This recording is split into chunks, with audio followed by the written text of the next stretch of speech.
Hola a todos, ¿cómo están? Today is another live lesson. This is Spanish. Today is November 14th.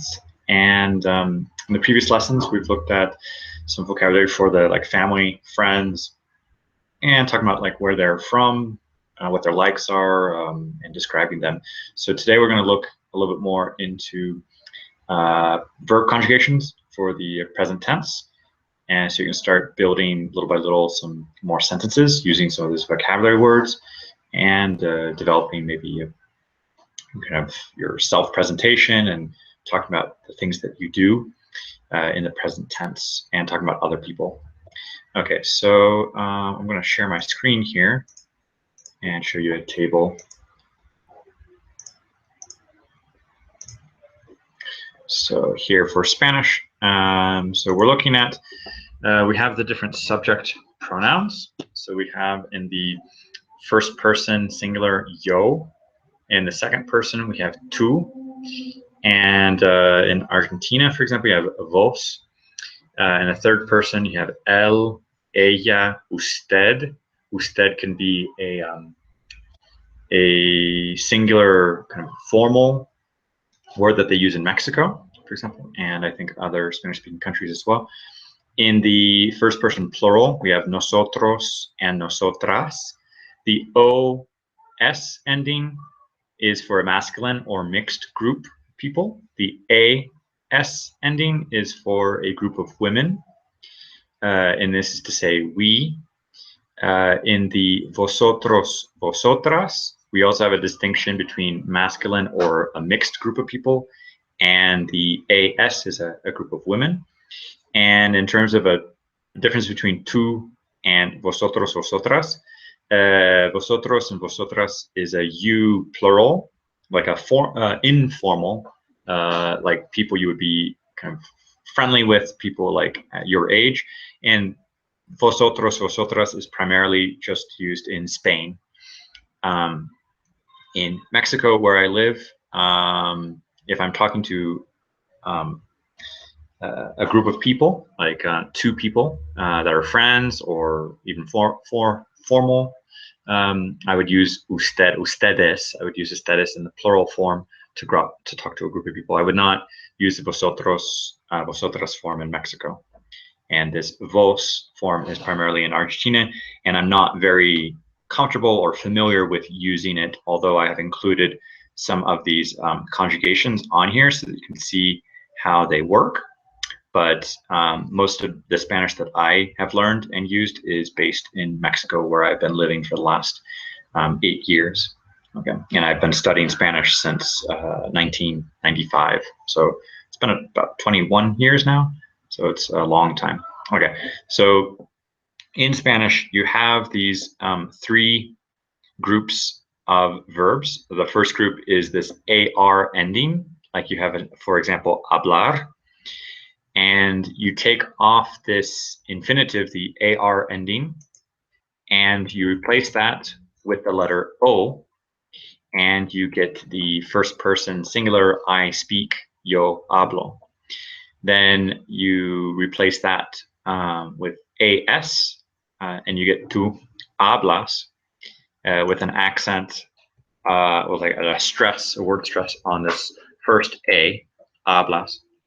In Argentina, for example, you would have vos hablas, so you have this accent on this A. Sorry, let me scroll up, scroll down here.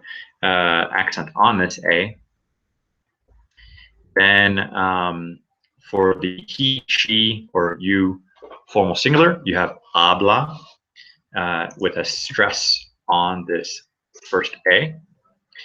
Then we have this AMOS ending for the nosotros, nosotras form, for the we form, for hablamos. And then you have, for the vosotros, vosotras form, you have habláis, which is kind of like a diphthong, this ais, and or actually habláis. And for the third person, you have ellos, ellas, ustedes, you have hablan.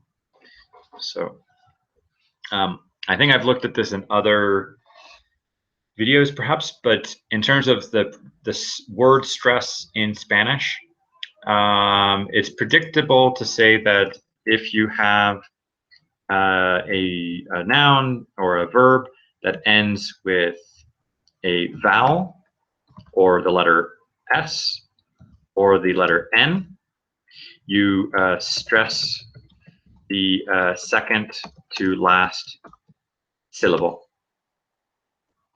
If it doesn't end with that, so any other ending, stress the ending. And if there is an accent mark, stress the accent mark. Okay, so in this case we have hablar. So I'm stressing the ending because it ends with the letter R. It's not a vowel, it's not the letter S, it's not the letter N. When I look at hablo, I have a vowel, so that's O. So that means I go back one syllable, and that's the hablo. The letter H is silent in Spanish, so this is basically as if it didn't have an H, it would sound like hablo, but we have to write the H for the correct spelling.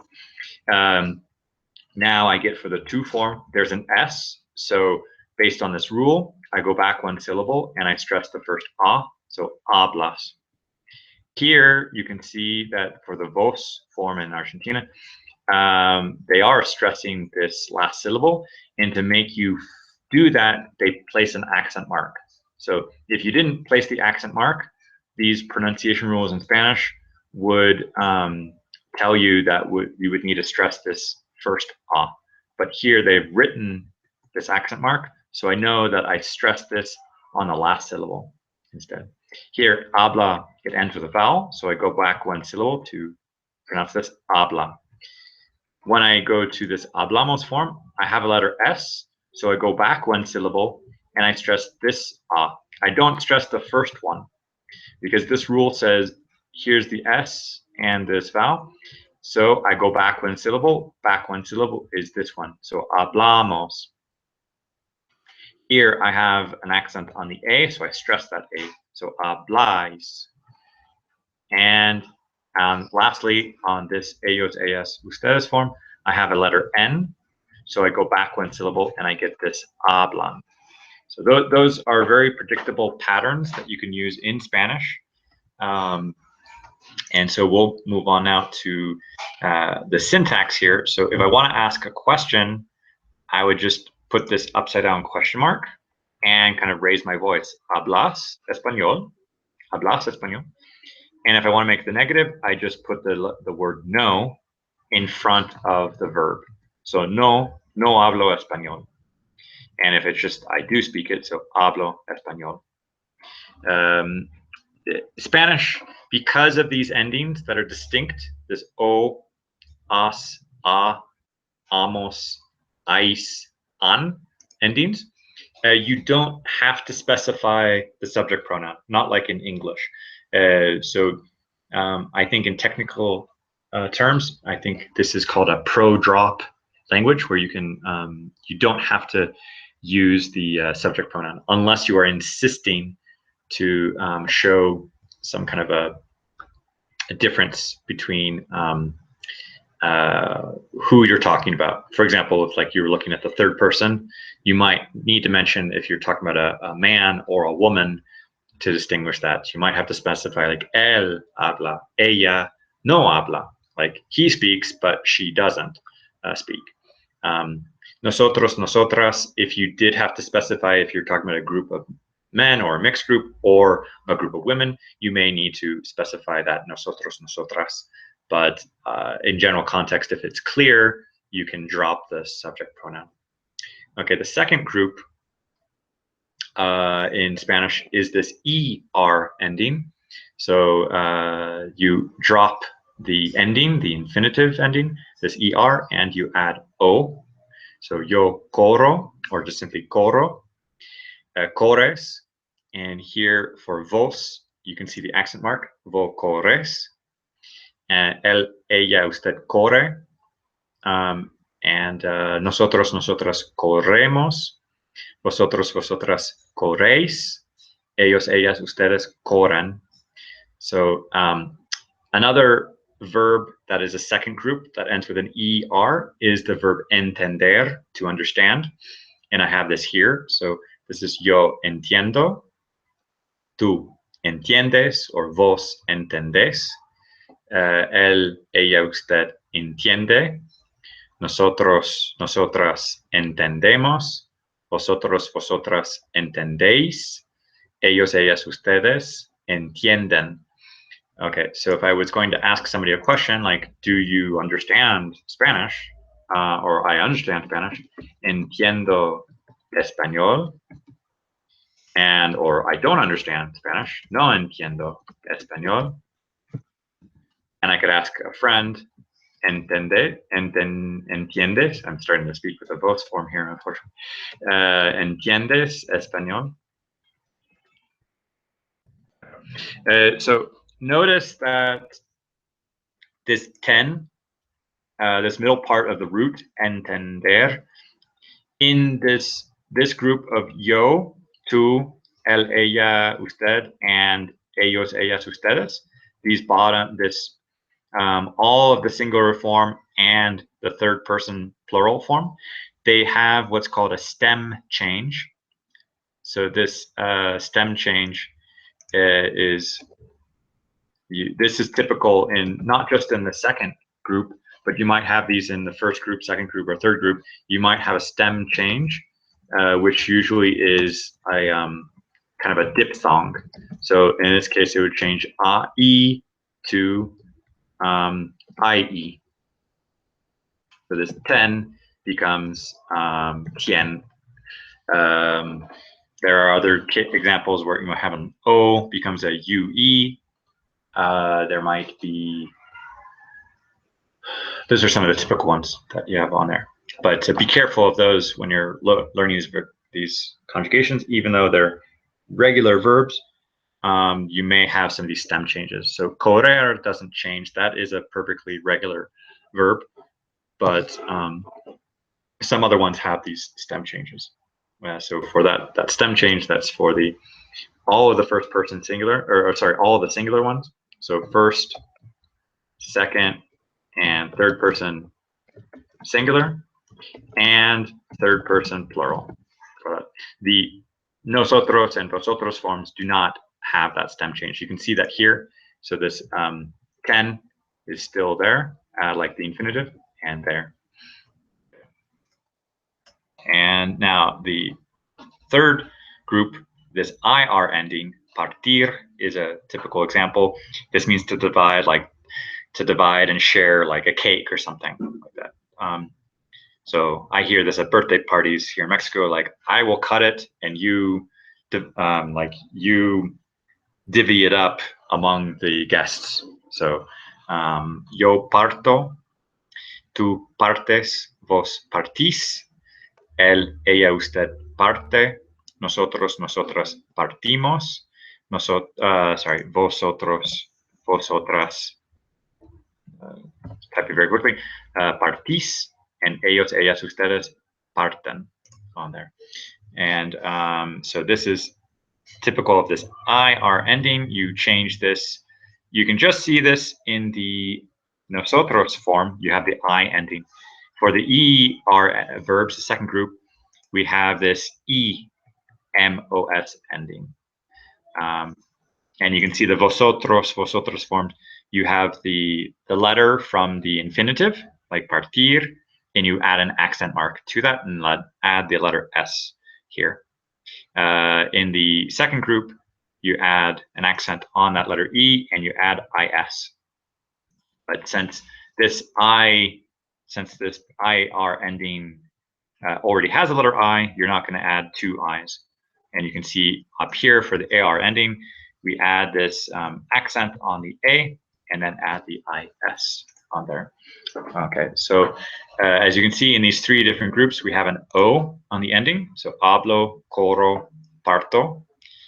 We have an S ending on the second person singular. So hablas, corres, partes. For the second and third group, we have an ES ending For the second and third group, we have an E ending for the he, she, usted form. So corre, parte.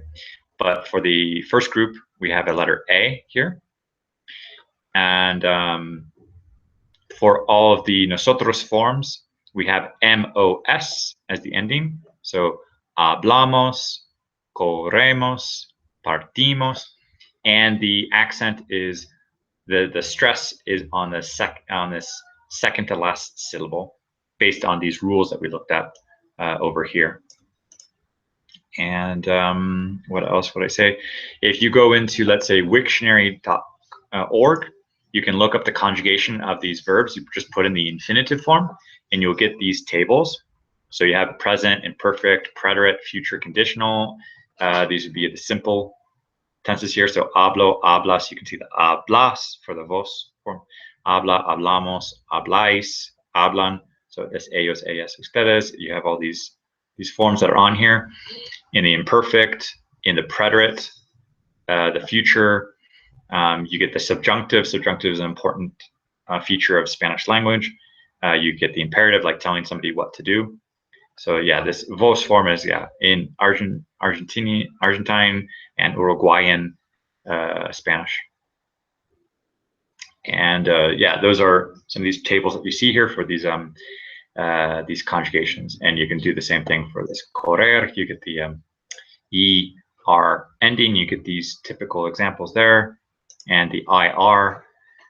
And as you can see from this table, it says conjugation 4, 8. So there are a couple groups that are typical for that. And what else would I say on here? Yeah, I would say that the Spanish conjugations, I think there's a lot of these endings to memorize. And what's really important is paying attention to the accent marks, because, for example, here in the third person singular, for the preterite, like the past tense, like he spoke, there's an accent on the O. Whereas if you take the first person singular present, hablo, this means I speak. So you get a difference between I speak or he, she spoke if you change the this stress from the first syllable to the last syllable. It's kind of like the difference between desert and dessert in English. If you say one or the other, it has a different meaning. So you have to be careful with that pattern. Also, you'll notice that here, for the first person plural, the we form, the nosotros, nosotras, in the present, hablamos. In the past, preterite, hablamos. So how can you tell the difference between the two? Well, the context. You would probably need to see some kind of a time marker or time expression to see that you're talking about something in the present or something in the past. You also notice that this hable with an e with an accent, that has I spoke, and when you get to the subjunctive, you'll have hable. So this without an accent. So with an accent on the E, that's I spoke. And without the accent, this is a subjunctive of like somebody wants that I speak. Somebody wants me to speak. So you have that form there. So, and you also have it repeated of él, ella, usted hable. So I want him to speak. I want that he speaks. So that would be on there as well. So as you'll go through these tables and little by little learn these conjugations, there'll be some things that might kind of double up or be reused. You just need to be sensitive to the context and understand how they're being employed. So I see somebody has joined us here in the chat. So, oh, now they've left, but okay. If there are questions, I'll be happy to answer these. And I think, as other people have mentioned, there are lists of vocabulary you can find for like Anki or on Memrise.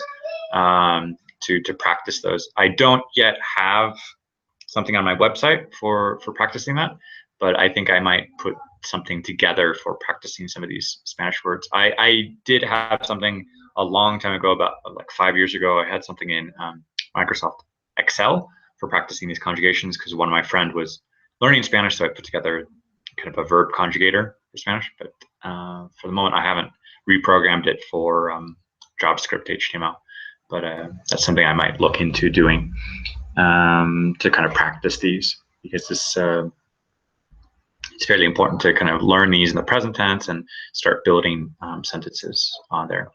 But just to get you kind of started, you have to speak, like I speak Spanish, I don't speak Spanish, do you speak Spanish, hablo español, no hablo español, hablas español, and entiendo español, I understand Spanish, no entiendo español, I don't understand Spanish, and do you understand Spanish, entiendes español. So, and you can replace these el, ella with some of these other vocabulary words that you've learned from the previous lessons, like my father or my sister. So you could start making a couple conjugations about those people, or looking at talking about myself and talking about some other person for that. Okay, so I would recommend using the Italki notebook entries as a way to kind of write some simple sentences and get some feedback from native speakers and teachers. And you can also make recordings with, let's say, SpeakPipe or some other online voice recorders, and share those with native speakers to get feedback on your pronunciation. But no matter what you do, try to practice each day, practice these conjugations, and learn some of the basic verbs that you would need in a daily conversation. So you want to work on the most frequent ones first, the ones that are kind of more meaningful, things like speak, understand, write,